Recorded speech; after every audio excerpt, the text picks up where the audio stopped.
Hey peeps, welcome back to my channel. I'm going to talk about resetting today and renewing because I am in a period where I need to sort of not start over, but I'm examining a lot of what I've been doing. I'm looking at how it's been affecting me, and I'm examining the past year and changes I need to make.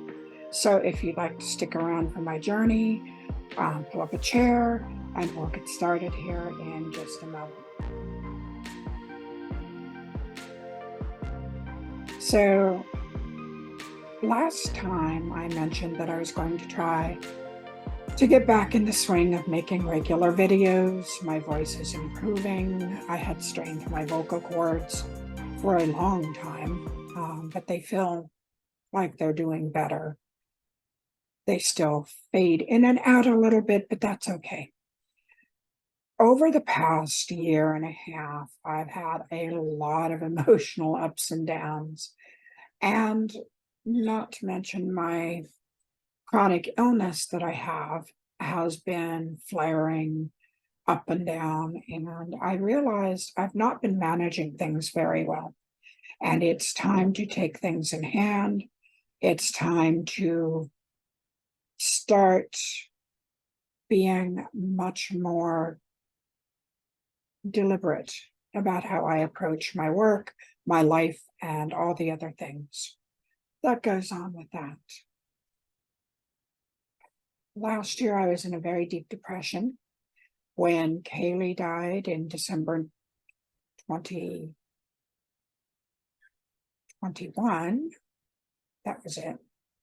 I went into such a deep depression, and I didn't want to admit it to myself. I think there was part of myself that felt I should be able to rally, even though I missed her so much, and I still miss her. But I've always been the one who rallies. I've always been the one who is the rock. I've always been someone who people have come to because they could count on me to be there for them. And this time, I fell apart. And all of 2022 was spent in a mire. I wasn't writing books that I loved. I mean, it's not that I don't like the books I wrote, but I wasn't passionate about them. I wasn't paying attention to my personal needs. I wasn't paying attention to my needs for sleep. I was eating a lot of foods that trigger reactions because of emotional reasons. In other words, I went off the rails kind of and crashed really hard at the end of 2022 with a major meltdown. That actually was a good thing because it made me realize just how far away from my path, not my path, but it made me realize how far away I was from recognizing my needs. So I did a lot of assessment, and I decided that in 2023, I would only write books that I love, which I am doing. In 2023, I would say no a whole lot more. I would stick to my boundaries. I would set new boundaries that I needed to on things that were bothering me. And for the first couple of months of this year, I did pretty good. And then in March and part of April, I had major disruption in my life, emotional disruption, and ended up spending way too much time coping with it. And I realized that I had been putting too much energy into something that I needed to step back from, something that I knew I couldn't fix. There was no good answer for it. So I needed to just walk away from it and let it be. And it was hard. But once I realized that, then I was able to step forward and climb out of the mire that it had plunged me back into. My words for this year, I pick a few words for each year that I hope to build my year around. My words for this year are rise, renew, and shine. Well, the renew part is what I really need to be focusing on now. And that means revamping the way I do things, renewing my energy, and resetting myself before we reach June, because I want to make sure the rest of this year goes as I had hoped. I want to make sure I'm still writing the books that I love. I want to make sure that I am taking a route that doesn't put extra work on my shoulders in terms of stress or stressors, terms of agreeing to things that I probably shouldn't, stuff like that. So I am also trying to learn to work around my chronic illness instead of ignoring it and trying to work through it. And that means that I have to cut out some things. That means that I have to pick out my priorities and stick to them. I need to avoid the dramas. I need to avoid those things that take my energy and suck it out and don't offer something in return. So I have been thinking a lot, and oddly enough, and I'm not going to say fortuitously because this made me unhappy, but synchronicity can come in many forms. It can come in forms that make us unhappy at first.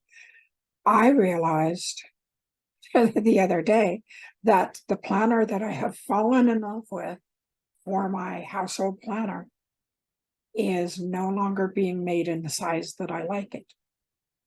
And that threw me into a huge funk. It was like, but why are you doing this? You just got it perfect. And it's just wonderful for me. And now you're not making it that size anymore. And then I stopped and I went, okay, maybe this is a chance to revamp on that level too. Maybe it's time for a change. So now I'm looking at my work planner that I Frankenstein together, and I'm wondering, is it the best system for me? I like a lot of the way it is. I like a lot of the aspects that I've drawn into it, but it requires a lot of time in printing out all the pages. It requires a lot of time in figuring out how to best use it. Maybe there's a simpler way, a planner that can work for that too, that I can buy instead of having to create. Now, I always have to create my administration folder because that's all personalized to my work, but I'm trying to open up to new ways of doing things and new ways to look at these changes instead of freaking out. If you are at all familiar with the Clifton Strengths, my adaptability is very low. It is not a strength of mine. However, I have a very good strategic mind, and maybe I can use that to help me change some of these aspects that have not been working for me, or that are not refined enough, or that could be more productive for me.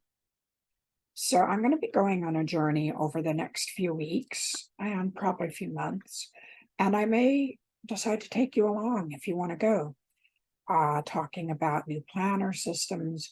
I've decided as I open up my YouTube channel again, I want to talk more about the way I work.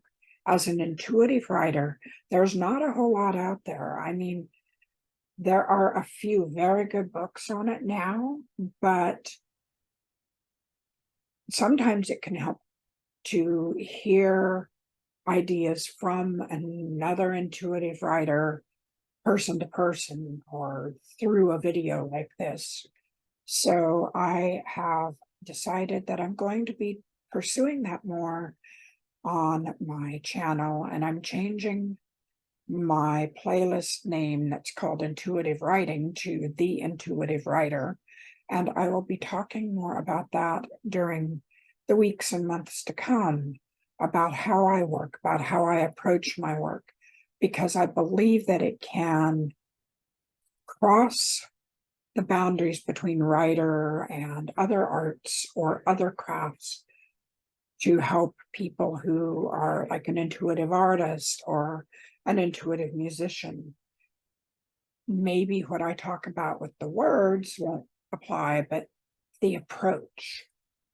So I'm hoping to expand on that aspect of my YouTube channel. I'm also looking at talking more about working around a chronic illness, about learning to work with it rather than trying to barge through it, because like I'm a stubborn person.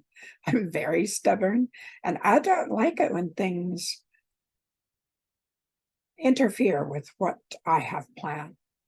And so I'm going to be looking at ways to help moderate the time loss that I get from the mast cell issues that I have, because I finally come to accept they're not going away.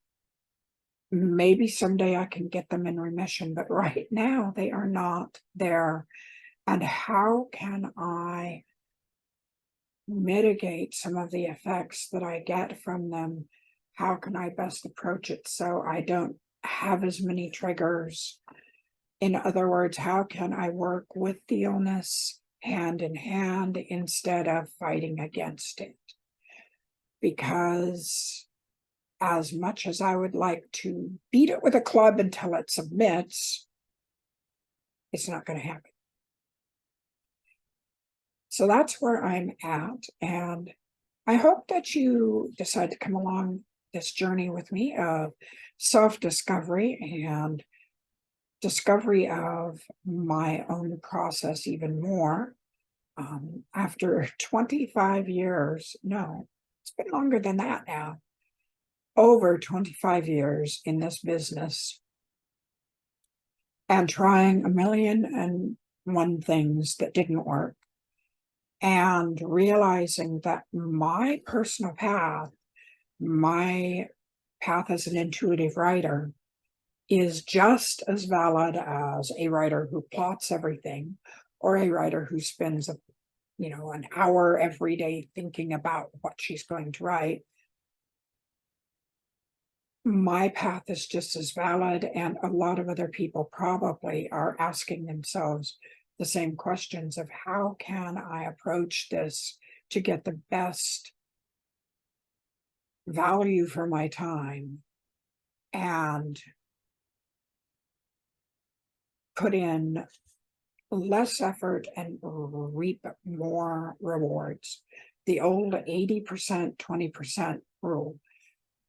Spend 20% of your time reaping 80% of the rewards instead of the other way around. And I have always been one of those people who had the mindset of, if I just work harder and longer, it will be better. And that's not actually true. Yes, you do have to work hard in this business, but I'm coming to realize that working smarter is so much better than just being the goat who goes up and rams her head against the mountain over and over again without thinking. There are other ways up and over the mountain instead of just trying to bulldoze your way through it. So I think that's going to be it for today. I just wanted to talk about the future of my channel as I come back to it and as I make more videos and discuss my work more, and maybe help out some of you who are aspiring writers or who are on this journey and already deep in the mire of it. I will probably be talking planners next time and show you the differences in my planning system that I'm setting up. That planner back there, right there, will be going bye-bye eventually, as it is no longer going to be available in the format that I prefer. So I hope you have a wonderful week, and I will talk to you hopefully next week. I'm not going to make an absolute promise, but I'm going to try. So have a wonderful week, and, be kind to yourself, because honestly, if you aren't kind to yourself, then you're inviting other people not to be kind to you. Bye.